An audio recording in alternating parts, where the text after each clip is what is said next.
સૌથી મહત્વના સમાચાર જમ્મુ યુનિવર્સિટી પાસે 2 ડ્રોન અત્યાર સુધીમાં તોડી પાડવામાં આવ્યા છે. તો આ સાથે અત્યાર સુધી 23 થી વધુ ડ્રોન જે પાકિસ્તાનના છે જેને તોડી પાડવામાં આવ્યા છે. હવામાં જ પાકિસ્તાનને જડબાતોડ જવાબ ભારતીય સેના આપી રહી છે અને 23 ડ્રોન જે તોડી નાખવામાં આવ્યા છે. સાંબા સેક્ટરમાં પાકિસ્તાન ડ્રોન તોડી પડાયું છે.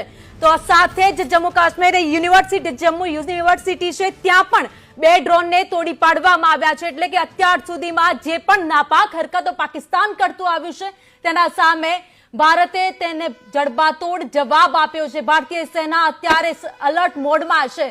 બ્લેકઆઉટ આપી દેવામાં આવ્યું છે. જમ્મુ કાશ્મીરના તમામ વિસ્તારોમાં બ્લેકઆઉટ છે. તો જમ્મુ કાશ્મીરમાં S-400 ડિફેન્સ સિસ્ટમ છે જે અત્યારે કાર્યરત છે એ પાકિસ્તાનને જવાબ આપી રહી છે. જેટલી પણ મિસાઇલો એ તરફથી છોડવામાં આવી રહી છે એ બધી જ મિસાઇલોને હવામાં જ તોડી નાખવામાં આવી છે. તો જમ્મુમાં અત્યારે ધમાકાના અવાજ પણ સંભળાઈ રહ્યા છે. તો જે મિસાઇલો છોડવામાં આવી